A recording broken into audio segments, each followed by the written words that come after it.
¿verdad? Para más o menos ubicarnos y para beneficios, me voy a incluir, ¿verdad? Para que no quiero sonar como otros programas que, para aquellos que no entienden, ¿verdad? O que como que quieren echarse ese aire de que son los académicos y los que escuchan no entienden. Pero diría yo, para beneficio de todos nosotros, eh, si pudiéramos explicar qué es canon, ¿verdad? ¿Qué significa la palabra canon? ¿Qué es un proceso canónico? Y luego estaremos hablando de cuál fue el proceso que se utilizó, ¿verdad? Como vamos a hablar que tiene significado la palabra, cuál fue la vara para medir, ¿verdad? Y para definir que los libros eran inspirados por Dios. Así que abro el foro para el que quiera contestar, ¿verdad? Desde lo más sencillo. ¿Qué significa la palabra canon? ¿Qué es canon? ¿Por qué se dice así? Bueno, la palabra canon, esto fue un término que los griegos adoptaron de los semitas, Ujú. quienes a su vez lo tomaron de los que fueron los sumarios. Entonces, en un principio, el término canon significaba caña, debido a que la caña se utilizaba como una herramienta de medición para Ujú. medir. Entonces, con el tiempo, esta palabra fue adoptando una multiplicidad de significados, pero todas, digamos, aterrizaban en lo mismo, en lo que era la medición. Así que cuando hablamos de canon, hablamos de una regla, de una norma, de una norma. Amén, pastor. Sí, básicamente ustedes saben que la iglesia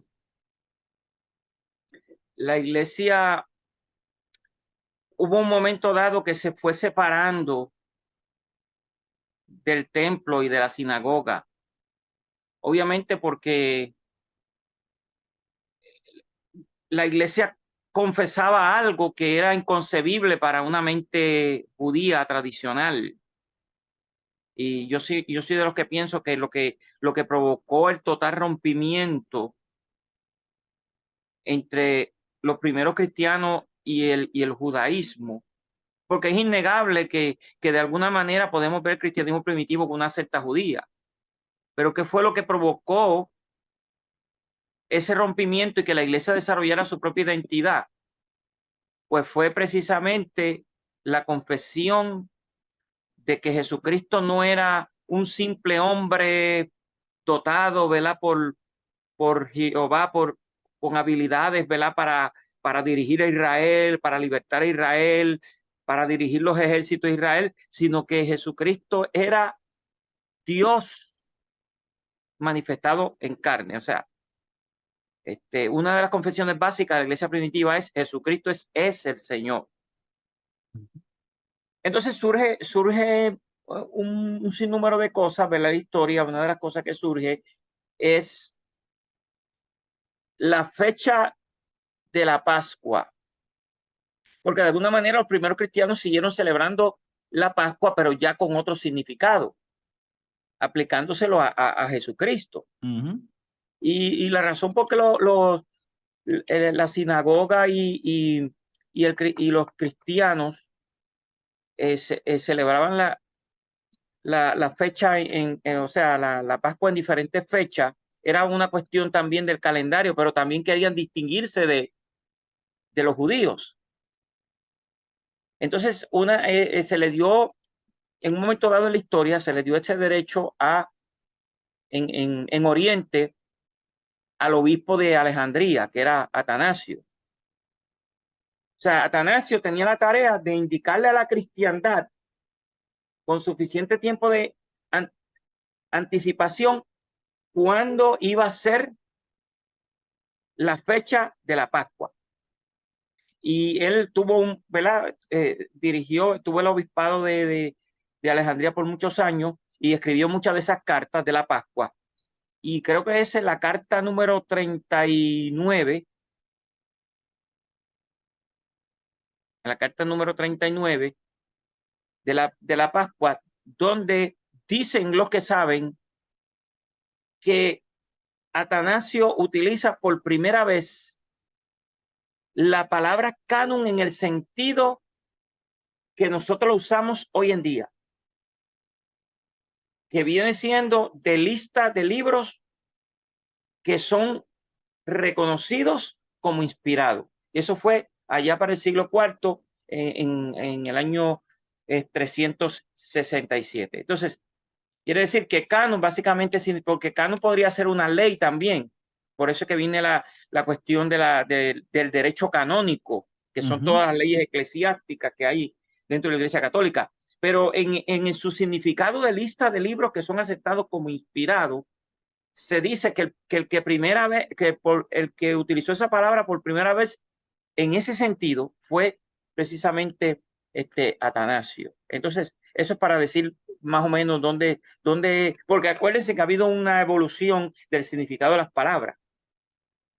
Y es igual que la palabra dogma, que significó cosas muy diferentes a lo que hoy se le ha dado un significado dentro del pentecostalismo que no está correcto tampoco, déjeme decirle. Pero eso es otro tema que debemos discutir en un momento dado. Porque cuando yo oigo a las personas hablando que si tal o cual cosa es dogma de hombre, que si, entonces yo digo, no hemos entendido el significado teológico de la palabra dogma. No, eso no se ha entendido.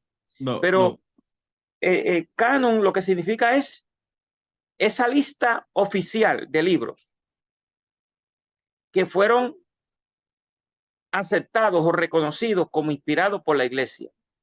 Que vuelvo y le digo, no es que la iglesia, y eso no es que la iglesia, porque ese es el debate, que la iglesia católica le dio la Biblia a la cristiandad, que fue bajo la autoridad, o sea, que esa gestión oficial, porque no es, la Biblia no la entregó Dios. Fue inspirada por el Espíritu Santo, no la entregó Dios. Entonces, lo que hizo la iglesia fue reconocer oficialmente como palabra de Dios los libros que ya estaban en uso en las iglesias. Pero no fue que ellos dijeron, esto van a ser los libros inspirados, como un acto de autoridad, de decir, sino que ellos oficializaron lo que ya Dios providencialmente había hecho que se adoptara dentro de la iglesia.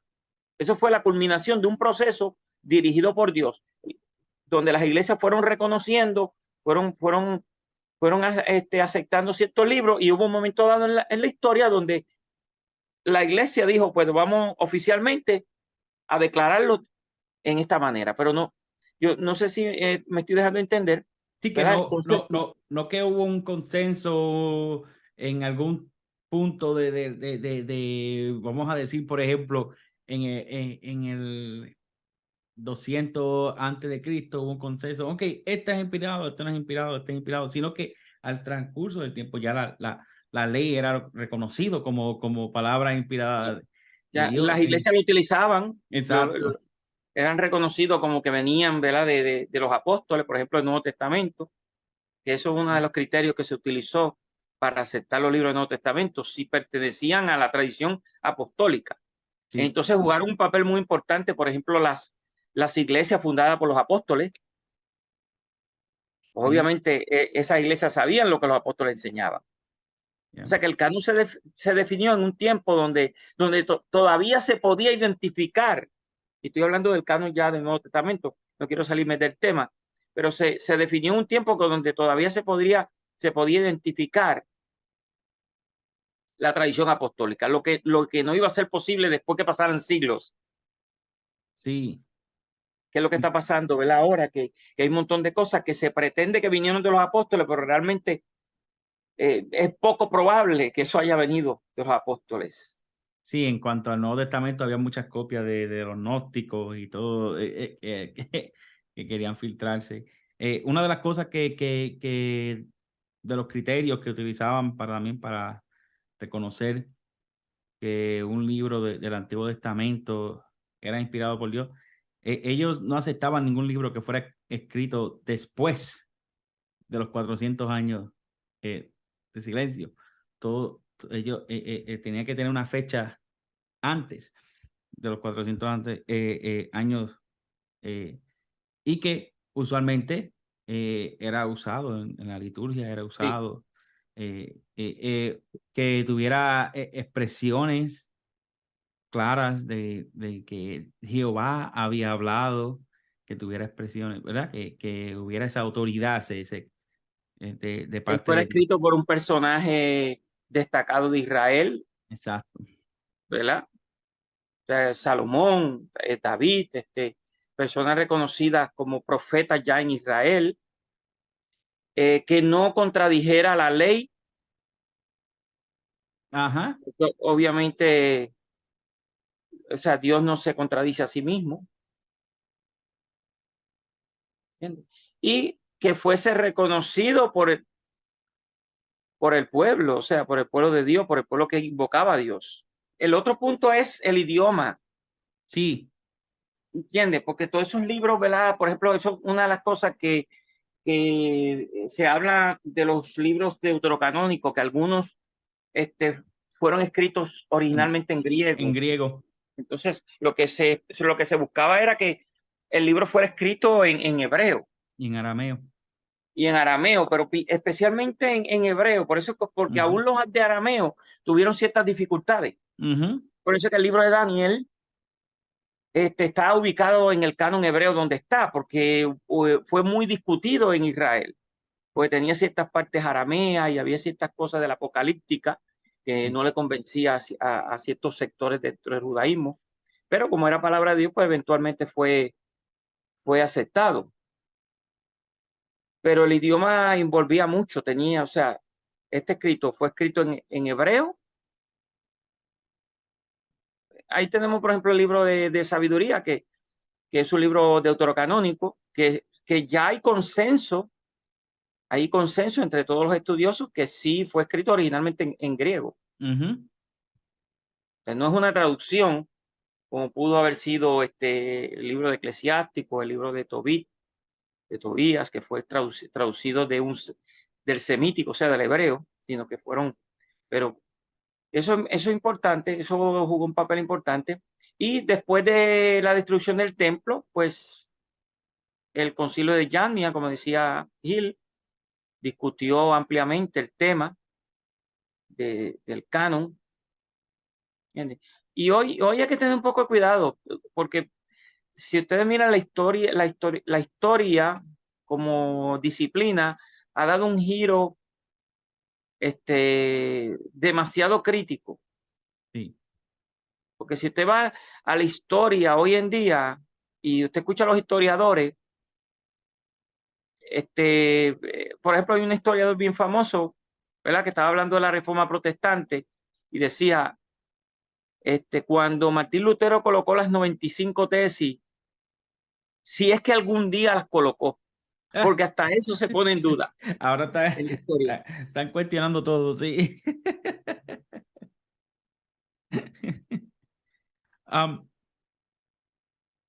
Habiendo, ¿verdad?, elaborado de manera, muchas personas, ¿verdad? A veces no entienden yo creo que a veces confunden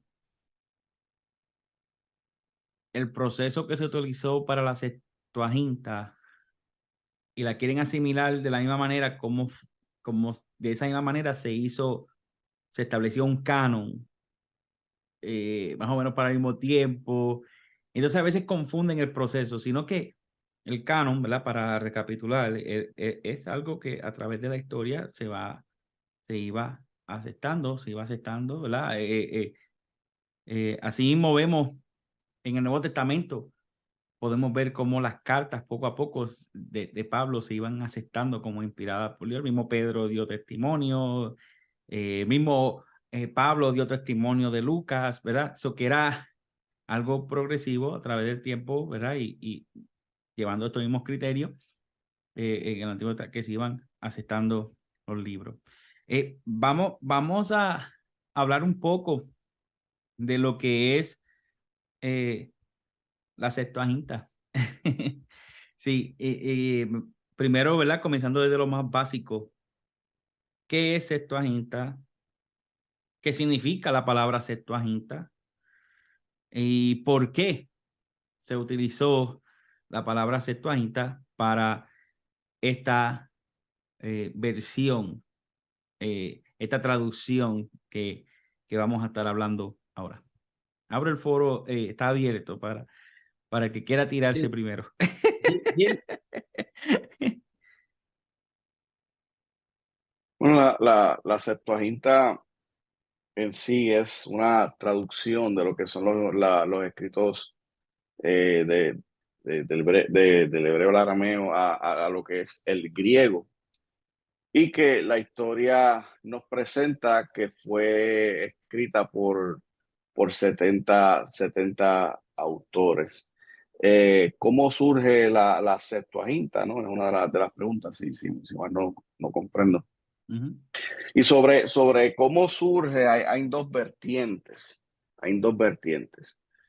Por ejemplo, número uno, hay una carta de un judío alejandrino que se llamaba Aristeas, Ujú. el cual le escribe una carta a su hermano Filócrates, contándole algo que sucedió en la corte del rey Ptolomeo II, donde él le pide a su bibliotecario Demetrio que se tradujera lo que era la ley, ¿no?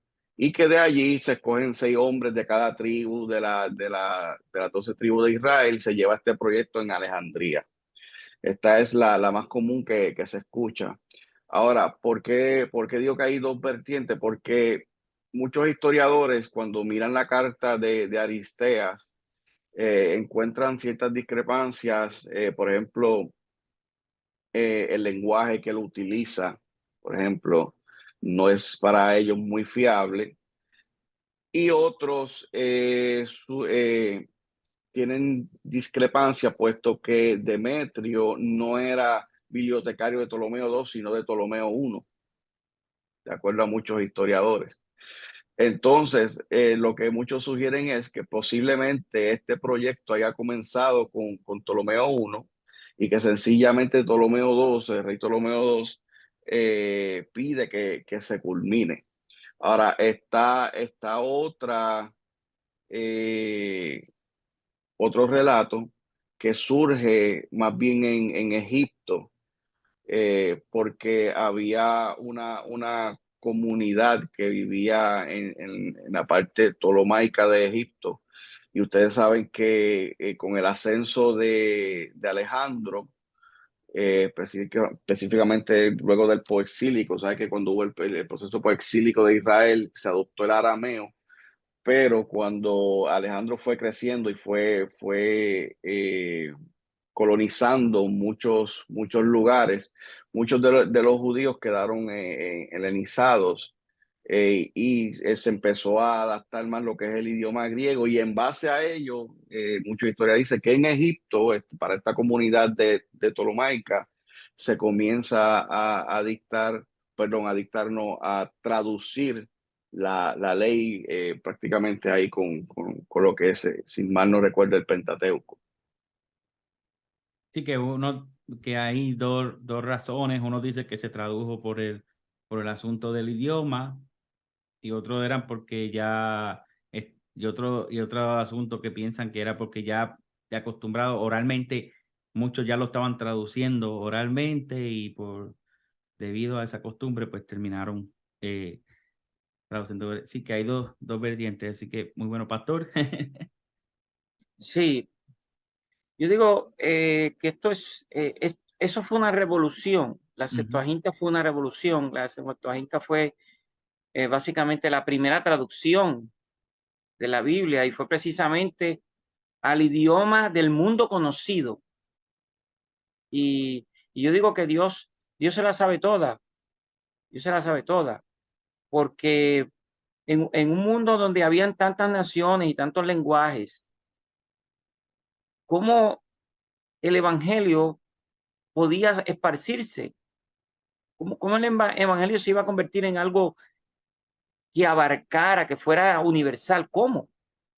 Pues entonces ahí, como decía Bela Gil, juega un papel Alejandro, que, que esparció la cultura griega por todo el mundo conocido. Y llegó un momento dado, ¿verdad? Que Alejandro, él pensó que era como un dios porque nadie lo vencía en una batalla. De hecho, murió de una enfermedad que se cree que fue una enfermedad venérea allá para el año 323. Entonces, por esa razón es que el Nuevo Testamento está escrito en griego, porque el griego era el idioma del mundo. El griego en ese tiempo, en los tiempos que se escribe el Nuevo Testamento, ¿verdad? Y un poquito antes de la era cristiana, era el idioma que se hablaba en todo el mundo. La gente hablaba su idioma y hablaba también el griego. Como el Era como el hoy. inglés, era como el inglés hoy, que el inglés se habla en todo el mundo. Es el idioma de la tecnología, es el idioma de los negocios. ¿Entiendes? Y claro, increíblemente, los judíos de Alejandría, y eso lo dicen los historiadores, amaban su fe y amaban su religión, pero no sabían hebreo. Y claro, en ese tiempo no había democracia, pero los gobernantes les gustaba congraciarse con los súbditos del imperio. Por eso es que aunque muchos clasifican a la carta Aristea como legendaria, hay otros que dicen que tienen elementos históricos. Y una de las cosas que se dice que tiene elementos históricos es que hubo un respaldo de parte del gobierno para que se hiciera esa traducción y que hubo recursos del gobierno que se emplearon para que se hiciera esa traducción. Y obviamente, cuando los escritores del Nuevo Testamento citan el Antiguo Testamento, no lo están citando del texto hebreo masorético, lo están citando de la traducción al griego. Lo que pasa es que obviamente la Septuaginta, si vamos a hablar en un sentido técnico, fue solamente de los primeros 5 libros de la Biblia. Pero innegablemente los otros libros que se fueron traduciendo del Antiguo Testamento, los primeros cristianos los clasificaron ahí también, no podemos negar eso. Los clasificaron como que venían de la Septuaginta. Eso no lo podemos negar. Entonces, por eso que nosotros vemos, digo que es una revolución, y ahí es que vienen muchas preguntas que yo tenía cuando empecé los caminos del Señor, pero que nadie me las podía contestar. Y una de las preguntas que yo me hacía era, ¿por qué cuando un escritor del Nuevo Testamento cita el Antiguo Testamento y yo iba a la cita en el Antiguo Testamento, se veía diferente? Y yo decía, wow, pero es que esto se ve diferente. Entonces, la cuestión es que el Antiguo Testamento de las Biblias actuales se traduce del texto masorético, pero los escritores del Nuevo Testamento estaban citando el texto griego. Entonces, ahí está la explicación, que no es lo que dicen los testigos de Jehová, que nosotros quitamos el nombre de Jehová en el Nuevo Testamento. Eso no lo hicieron los cristianos. Eso ocurrió en el judaísmo, por lo menos 250 años antes de la era cristiana. Porque cuando se traduce al griego, no se atrevieron a traducir el tetragramatón, o sea, las consonantes del nombre más santo de Dios. Entonces, cada vez que se encontraba el tetragramatón, se traducía por lo general, no siempre, pero por lo general, se traducía al griego como curios. Entonces, por eso es que, como los escritores del Nuevo Testamento utilizan la traducción al griego, por eso es que el nombre de Jehová no aparece en el Nuevo Testamento, sino que aparece curio, que se traduce en la Biblia como Señor. Entonces, esto tiene una implicación muy grande, porque cuando Pablo dice, si confesares con tu boca que Jesús es el curios, el Señor, está diciendo, si confesares con tu boca que Jesús es el Señor. Entonces, no podemos negar que de alguna manera los escritores del Nuevo Testamento dependieron muchísimo de la traducción al griego. De hecho, los manuscritos del Nuevo Testamento han llegado a nosotros a través del griego. Que si hay unas personas ahí que quieren restaurar el hebreo del Nuevo Testamento, mire, si yo he encontrado manuscritos en hebreo que los den a conocer, porque tendría que ser el descubrimiento arqueológico más grande del siglo XXI. Porque todos los manuscritos han llegado a nosotros a través del griego. Entonces yo creo que es importante, ¿verdad?, que nosotros sepamos esto. Ahora, no quiere decir que Alejandría se definió un canon, y ese es el error.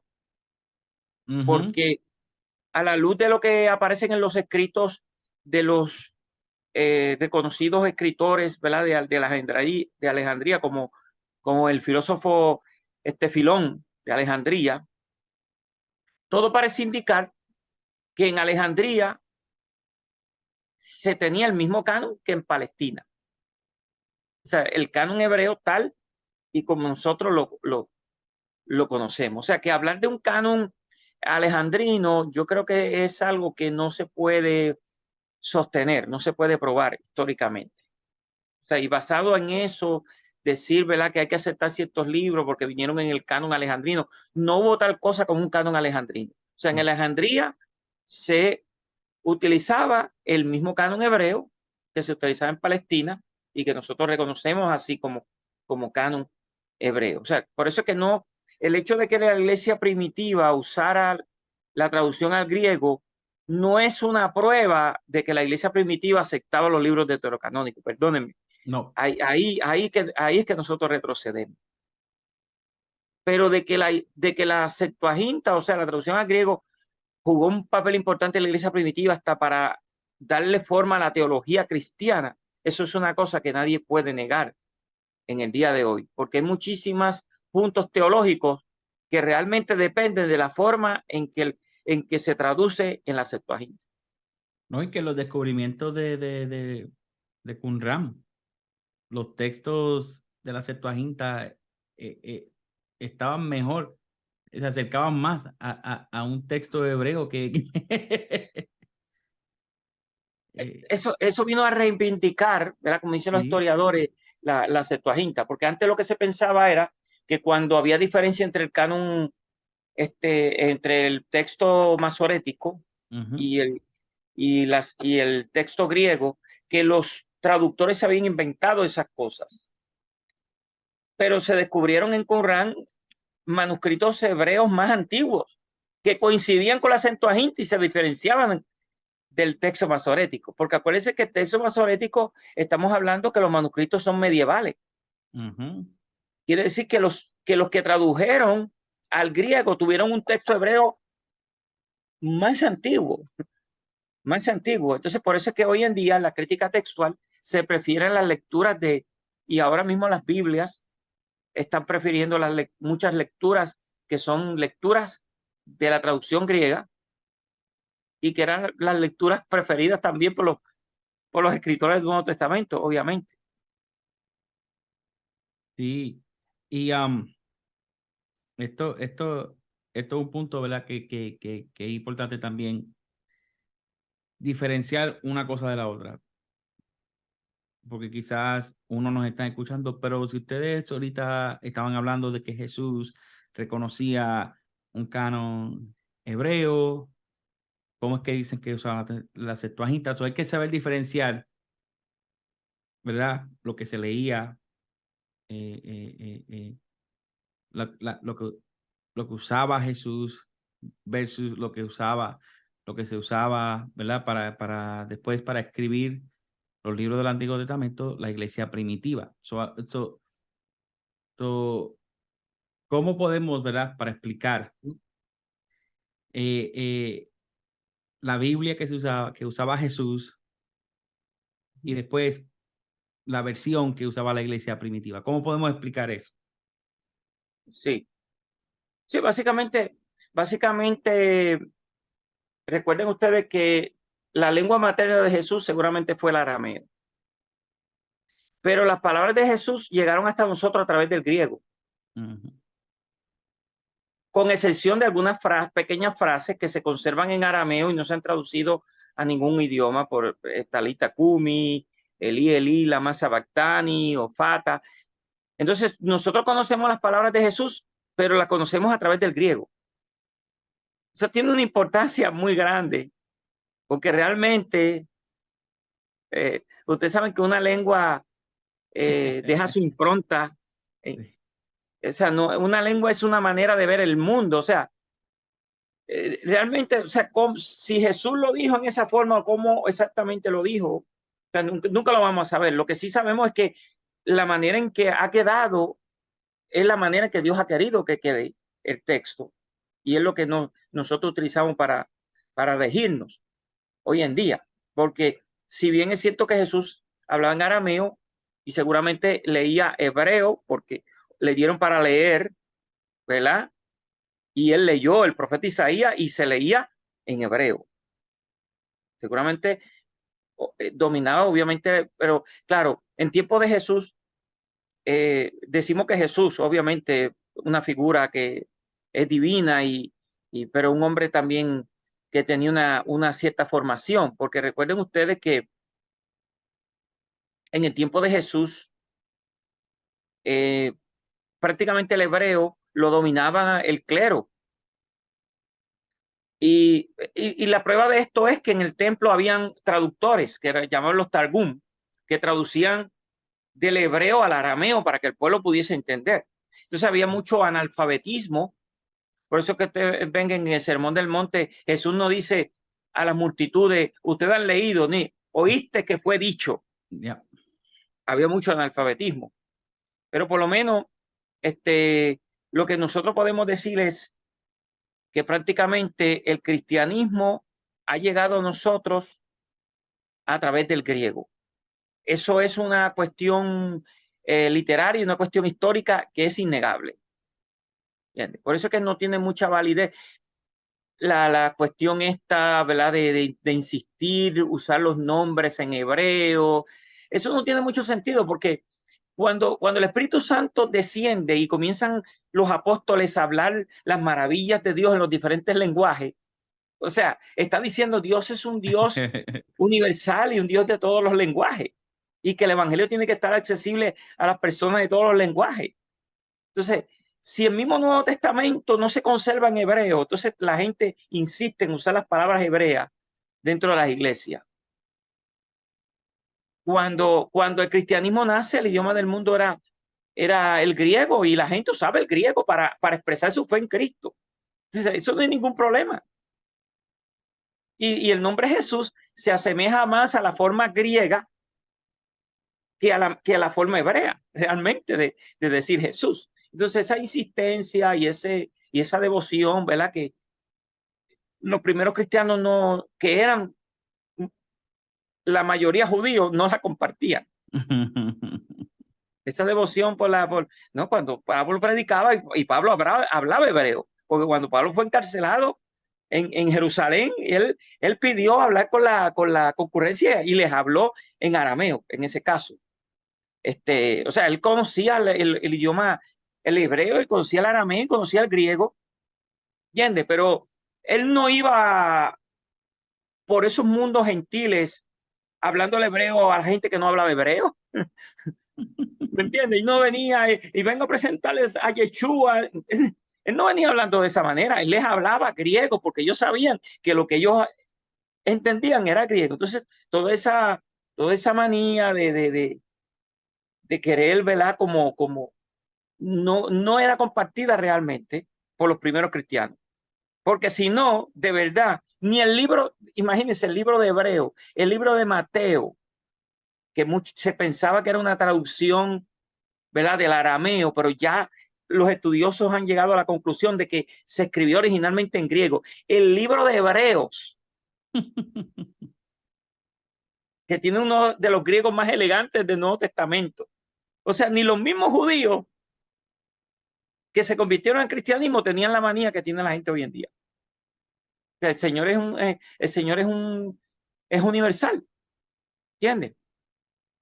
Y quiere que el mensaje llegue claramente a todas las personas del mundo.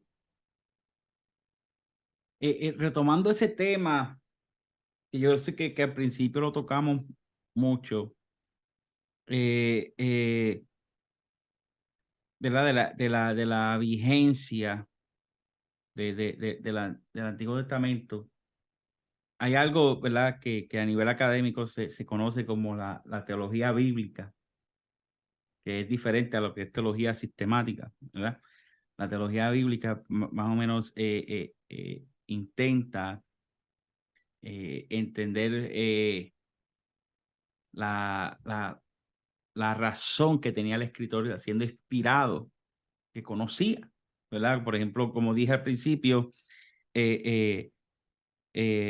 del Salmo 16, expresado por Pedro en Hechos capítulo 2, y Pedro dice, y David siendo profeta, escribió de Jesucristo. O sea que esto define la intención y volvemos, y quiero volver a retomar ese tema porque como usted hablaba, a veces pensamos que para tener una comprensión profunda del Antiguo Testamento, no solamente del Antiguo Testamento, también del Nuevo Testamento, pero como pues, estamos en el programa del Antiguo Testamento, pero que se ha metido esa ola, ese pensamiento que para tener una comprensión más profunda del Antiguo Testamento, tengo que envolverme en las prácticas judaizantes, tengo que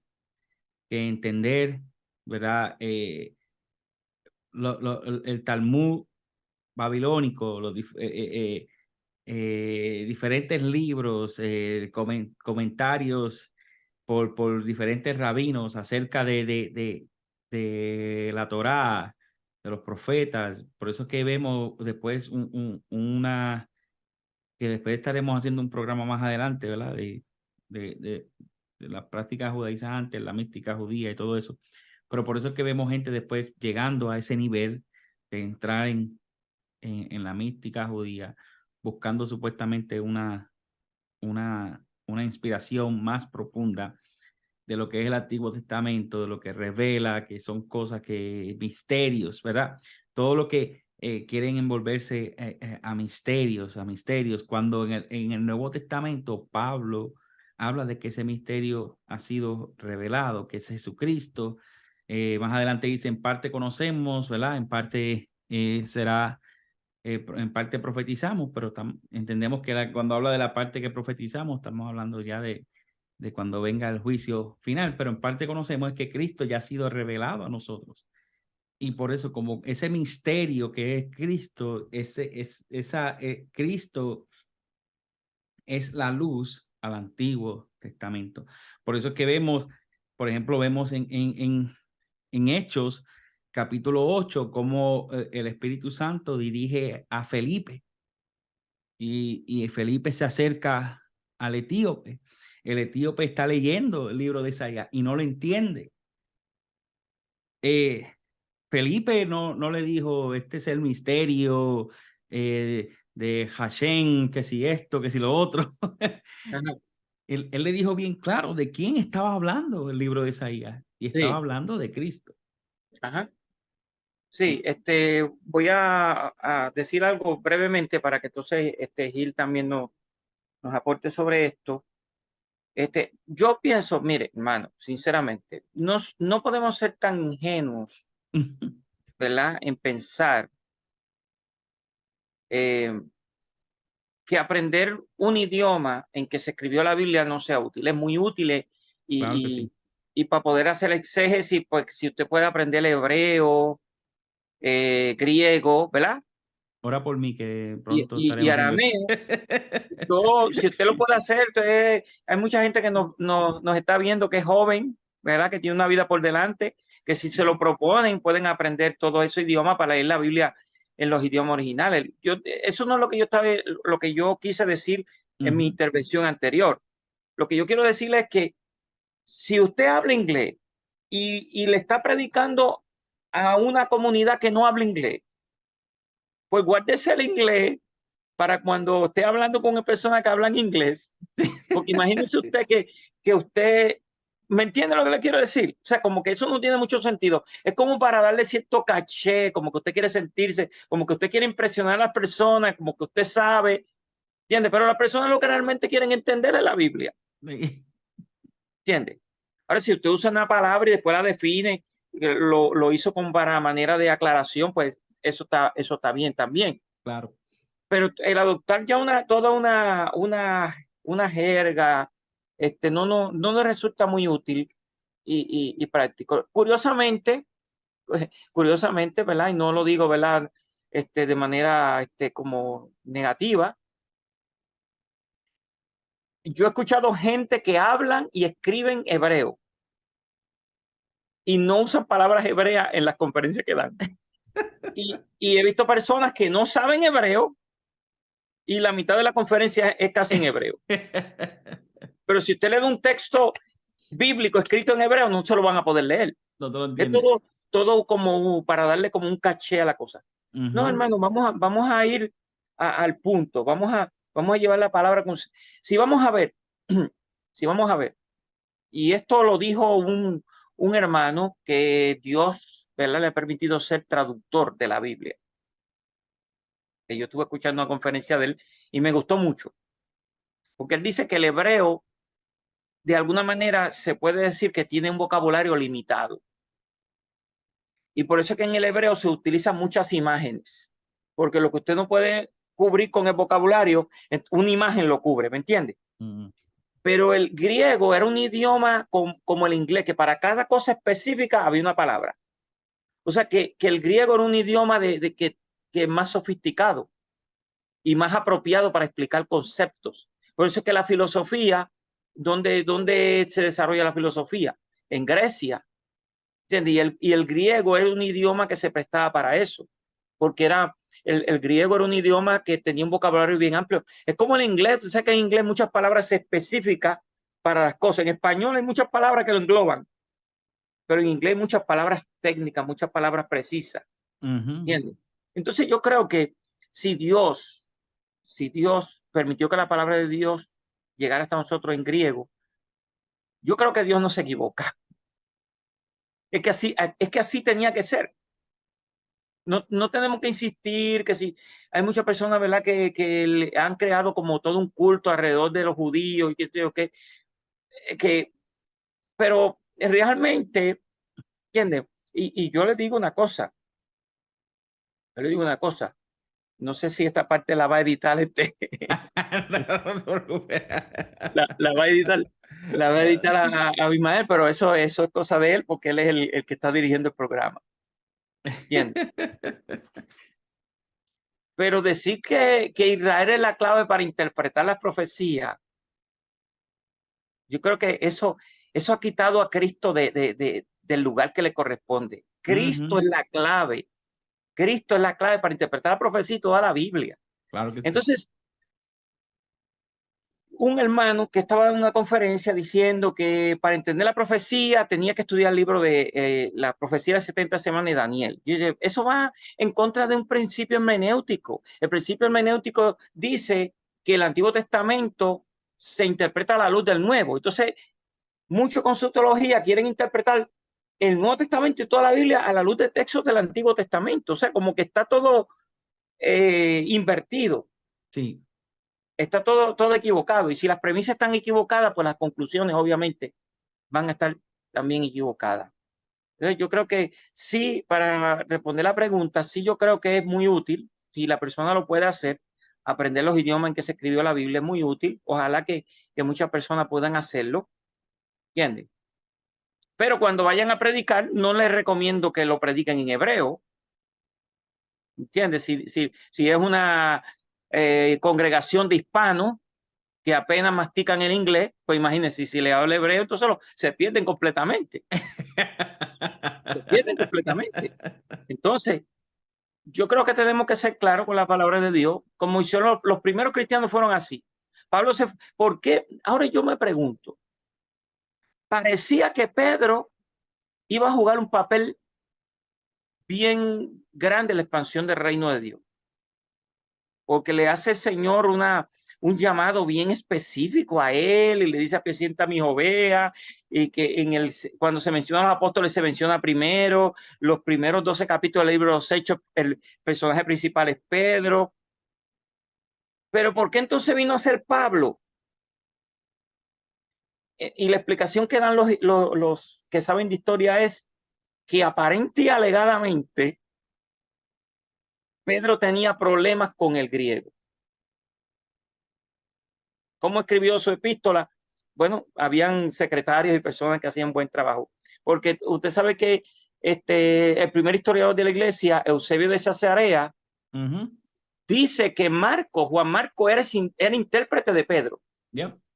Y a mí me parece que cuando Pedro iba al mundo grecorromano, necesitaba la ayuda de Juan Marco. Sin embargo, Pablo tenía la ventaja que iba a Jerusalén y hablaba arameo, pero iba al mundo gentil y les hablaba griego. Entonces, por eso, en última instancia, Pablo ejerció una influencia mayor que Pedro. Y podemos decir que Pablo fue la figura más influyente del cristianismo primitivo después de Jesucristo. Yep. Y si alguien quiere negar eso, mire, el Nuevo Testamento tiene 27 libros y de esos 27, 14 se le atribuyen a Pablo. Y miren qué clase de influencia ejerció. Y todo tuvo que ver con la facilidad que tenía él de expresarse en el idioma de la gente que pretendía alcanzar. Y yo creo que ahí es que tenemos que enfocarnos nosotros, ser un poquito más práctico en ese sentido. Yo sé que, qué sé yo, pues decir las palabras en vez de decirla en español, decirla como en hebreo, como que le da como caché a la cosa, qué sé yo, pero lo que queremos es comunicar claramente un mensaje, el mensaje de nuestro Señor y Salvador, Jesucristo. Todo así. Gil. Sí, bueno, antes de volver al punto que fue la pregunta de la importancia del Antiguo Testamento, ¿no? Sí. Añadiendo a la importancia de los idiomas, a ver, uno se preguntaría, porque como usted preguntó ahorita, si Jesús leía en el texto en hebreo, y entonces la iglesia utiliza lo que es la versión griega, si eso traería algún tipo de problema, pero la pregunta sería si la versión griega es otro tipo de mensaje, y no, simplemente es una traducción del mensaje original. Por lo tanto, no, eso no obstuca, se me fue la palabra ahora que estoy buscando. Digamos que no causa ningún tipo de problema el hecho de que la iglesia utilice el texto griego y si Jesús, versus que Jesús haya utilizado el texto hebreo, ¿sabes? Para nada. Cuando nosotros miramos la lengua griega, como bien decía el pastor Reinaldo, es una lengua bien rica en el sentido en su interpretación, toda la simbología, etcétera. Sí. Y esta lengua, cuando nosotros miramos, y es algo, como bien decía el pastor, para que nosotros glorifiquemos a Dios, porque el hecho de que Dios haya permitido que esta sea la lengua por la cual nosotros recibamos el Evangelio, no fue algo al azar. Porque cuando miramos los textos desde el griego, y si lo traducimos de una manera rústica, podemos entender la potencia que tiene el mensaje, la palabra. ¿Ves? Nosotros tenemos el Evangelio de Juan, y cuando nosotros miramos el capítulo 1 de Juan, los primeros versos desde el griego y lo vamos traduciendo así de una manera rústica, es bien revelador sobre la persona de Jesucristo. Entonces, claro, el griego fue de utilidad grande para nuestra teología y especialmente para lo que es la cristología, para lo que es la cristología hoy en nuestros días. Así que, y como bien decía, ¿verdad? Los pastores, claro, uno en una charla o en una, ¿verdad? una conferencia, pues uno pudiera utilizar términos ¿verdad? Quizá explicar algún contexto. Pero como bien mencionaban los pastores, nosotros contamos también con unas traducciones al español que mediante lo que es la crítica textual se ha ido construyendo el texto. Y tenemos una Biblia que es confiable en nuestro idioma español también. Entonces no tenemos que adoptar el judaísmo por creyendo que adoptando el judaísmo yo voy a interpretar mejor el texto, ¿no? Sino que el texto, el Dios que se reveló, ha permitido que este texto vaya evolucionando en idiomas, salvaguardando a través de su espíritu el mensaje central de las escrituras. Entonces, es bien importante entender también, por ejemplo, ¿por qué, respondiendo a la pregunta, por qué es importante el Antiguo Testamento en nuestros días? Sencillamente, como dije al inicio, el Antiguo Testamento es fundacional para nosotros en nuestra teología. Y no solamente para nosotros. Y si me permite, quisiera leer el capítulo 2:11 del libro de los Hechos, pastor, Sí, si me sí. permite. No, mete mano, como decimos. Cuando surge el Pentecostés, que Pedro está explicando lo que sucede y Pedro dice, entonces Pedro poniéndose en pie con los 11, alzó la voz y les habló diciendo, varones judíos y todos los que habitáis en Jerusalén, esto sea notorio y oíd mis palabras, porque no están ebrios como vosotros suponéis, puesto que es la hora tercera del día. Mas esto es lo dicho por el profeta Joel. Por lo tanto, él está explicando un suceso que acababa de presenciar un grupo utilizando la escritura, que es el antiguo, lo que nosotros comprendemos como el Antiguo Testamento en nuestros días. Y si vamos a Gálatas, cuando Pablo habla en el capítulo 1, del verso 11 en adelante, él habla de lo que es la revelación del evangelio que él ha recibido. Él dice, yo no lo recibí de hombre alguno, yo lo recibí de Cristo. Entonces, ¿qué es lo que está diciendo Pablo? Lo que yo estoy hablando, que es, él está utilizando las escrituras, él lo está interpretando desde los ojos de aquel que se lo reveló. Por lo tanto, es importante comprender que nosotros número uno, es importante en nuestros días el Antiguo Testamento porque es fundacional y el fundamento no se divide. Y número dos, el Antiguo Testamento se tiene que entender bajo los ojos de Cristo como lo comprendieron los apóstoles sencillamente. Y eso es lo que quería aportar. Amén. Pastor, no sé si quiere añadir algo más. Sí, no, yo creo que está claro. Yo creo que está claro el punto. Sí. Por ejemplo, ¿verdad? Como dice Negro, quizás yo mismo voy a tener que editarme esto, pero no. Por ejemplo, hoy en día, por no tener una comprensión a la luz de Cristo en el Antiguo Testamento, vemos cómo hoy en día se celebran fiestas judías que ya tuvieron su cumplimiento en la cruz del Calvario. ¿Ves? Porque no, por esa misma razón, porque no están interpretando el Antiguo Testamento a la luz de Cristo. Y vemos todavía un patrón hoy en día de cosas que todavía están esperando para que usted vea la ironía la ironía diría yo, de nosotros los pentecostales, la ironía de las cosas. Nosotros entendemos, claro, que el Mesías se cumplió, la venida de esa primera venida de Jesucristo se cumplió y el Nuevo Testamento lo revela.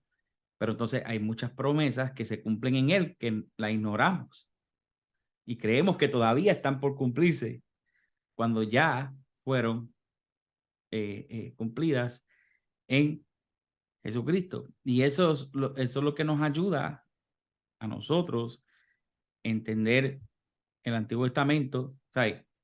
Cuando vemos, mire, cuando no es que estamos haciendo un forcejeo de que en todo letra, es Cristo, Cristo, Cristo, pero la historia completa, desde que vemos Génesis 3:15, bueno, desde el principio, el, el tabernáculo, el templo, los sacrificios, las fiestas, todo lo que nosotros leemos en el Antiguo Testamento nos lleva a Cristo.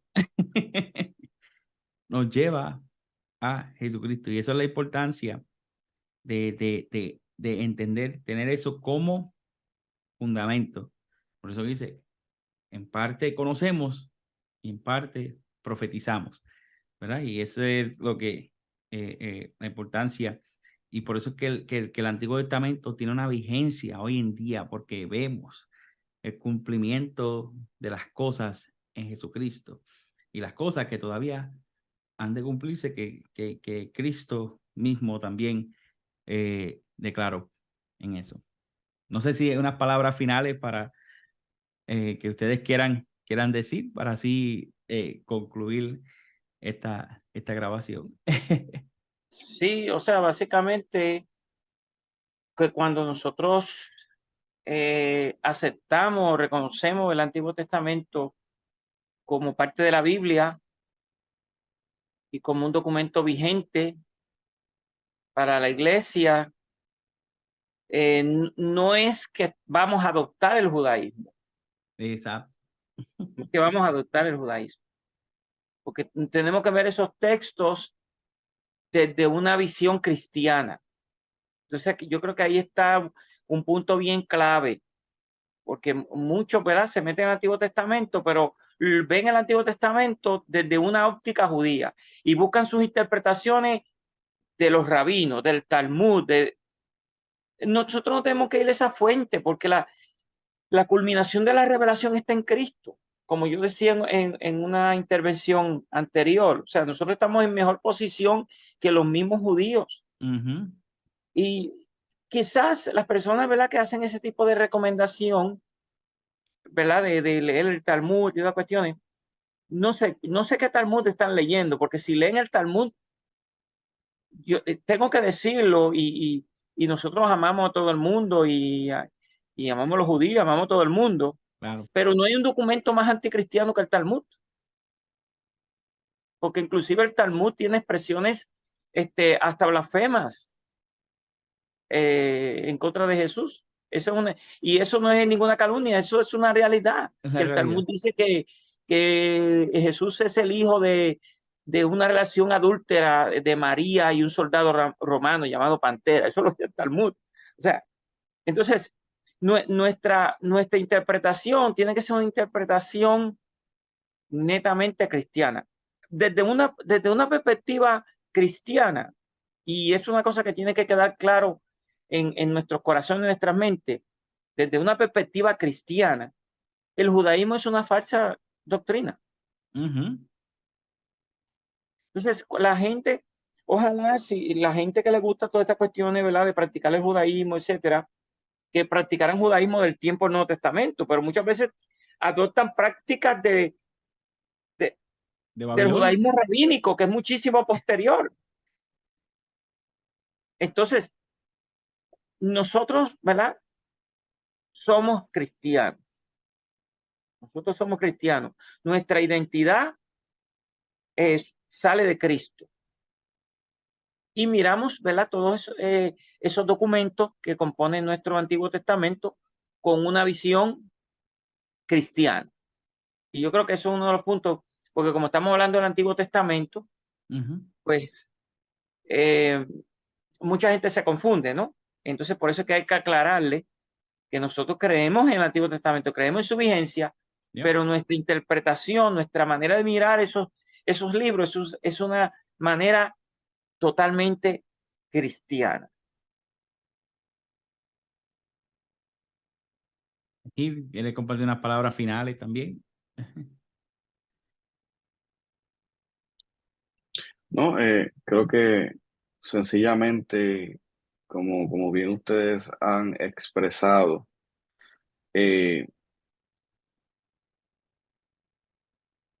toda la escritura al final del día apunta a Cristo, apunta a Cristo. Aún la ley, Pablo expresa que era la sombra de la sustancia de lo que iba a venir, que es Cristo. Entonces, voy a sonar repetitivo porque ya lo he expresado, pero realmente nosotros tenemos que adoptar la misma postura de los apóstoles. Yo voy a mirar lo que yo comprendo por Antiguo Testamento hoy a través de los ojos de Cristo. Ahorita mencionó el pastor Reinaldo el momento de la transfiguración, cuando Cristo estaba entre Moisés, ¿verdad? y Elías, ¿no? La ley y la representación de los profetas. Y lo más interesante es lo que Dios le dice, lo que Dios expresa de su Hijo. A este oíd. Porque la verdadera interpretación de la ley y la verdadera interpretación de lo que los profetas dijeron y todo lo que los profetas anunciaron, apuntaron a aquel que tenemos que escuchar. Entonces, yo creo que adoptar, porque, a ver, si miramos el Nuevo Testamento, Jesús tuvo serias discrepancias contra los rabinos de su tiempo por sus interpretaciones, muchas cosas que interpretaron. Entonces, hoy muchos quieren volver a adaptar las cosas que en ese tiempo se adoptaron y con las cuales Jesús no estuvo de acuerdo. Y es increíble que el apóstol Pablo lucha porque el judaísmo se fuera de las iglesias y que hoy día queramos hablar el judaísmo y meterlo en las iglesias. No, sencillamente nosotros comprendemos el Antiguo Testamento desde los ojos de aquel que el propio Padre dijo a este oír, porque Él es la verdadera interpretación. Y nada, nuevamente, ¿verdad? Dar las gracias al pastor, ¿verdad? Por la oportunidad que me dio. Es más lo que aprendí que lo que pude aportar, pero para mí es de sumo gozo poder aportar, aunque sea un granito de arena, y que sí, que la iglesia se enfoque en Jesús, porque vemos un movimiento de querer revivir muchas cosas que sucedían en el Antiguo Testamento, y que Pablo sencillamente le dice a los colosenses, le dice, ¿saben qué? En Cristo ustedes están completos. O sea, no necesitamos nada más. En Jesús estamos completos. Así que el Señor les bendiga. Sí. Amén. Y dar las gracias también a Abimael de mi parte y también a Gil por este ratito tan ameno, ¿verdad? Que hemos pasado. Y créanme que yo he aprendido mucho también, porque estas interacciones, ¿verdad? Son importantes para nosotros poder también clarificar algunas cosas. Y esperamos, ¿verdad? Que también los que han estado pendientes de este programa, pues se hayan beneficiado, porque ese es el propósito, no Amén. solamente, ¿verdad? Discutir ideas, sino que podamos ser de alguna manera de edificación para el cuerpo de Cristo. Sí, y para así cerrar, para hacer una aclaración, porque yo sé que a veces hay personas que no es que estamos ignorando un proceso hermenéutico, porque en el proceso hermenéutico uno a veces, pues, uno debe estudiar la perspectiva cultural, ¿verdad? Histórico, textual. No es que estamos ignorando ese proceso hermenéutico cuando hacemos una exégesis. Es que lo que hemos querido, ¿verdad? Es decir, es que la fuente de la información está en Cristo, a la luz de Cristo, como dice Hebreos 1, que dice Dios habiendo hablado por muchas veces, de muchas maneras, en otros tiempos a los padres, por los profetas, en estos posteriores días nos ha hablado por el hijo, ¿ves? Y no es que va a aparecer Jesús en tu cuarto, va a aparecer Jesús en tu trabajo, va a aparecer Jesús y te va a hablar. No, cuando habla del hijo es que los profetas profetizaron de él, los apóstoles hablaron de ese evangelio, lo que sucedió en la cruz del Calvario. Y ahí estamos hablando del evangelio de Jesucristo en su totalidad, que para eso es que fuimos llamados, para predicar el evangelio de Jesucristo y tener el contenido del Antiguo Testamento y el Nuevo Testamento en uno, para poder hablar de esta verdad. Esa verdad es la que transforma los corazones de cada oyente cuando predicamos el evangelio de Jesucristo en los 66 libros de la Biblia. Quiero yo recomendar este libro que el mismo Pastor Negrón me recomendó, El Canon de la Escritura de F.F. Bruce. Muy bueno, ¿verdad? Todavía no lo he terminado. Tiene mucha información, pero muy bueno, pero yo lo recomiendo, ¿verdad? Yo sé que el pastor tiene mucha literatura que también recomendaría, pero diría yo, ¿verdad? Además del libro que quizás el MISPA tiene, el panorama del Antiguo Testamento y eso, pero si quiere entrar de una manera más profunda de estudiar el canon de F.F. Bruce, ¿verdad? Este libro es bien citado he visto muchos programas en donde este libro es citado a menudo cuando se habla del Antiguo Testamento.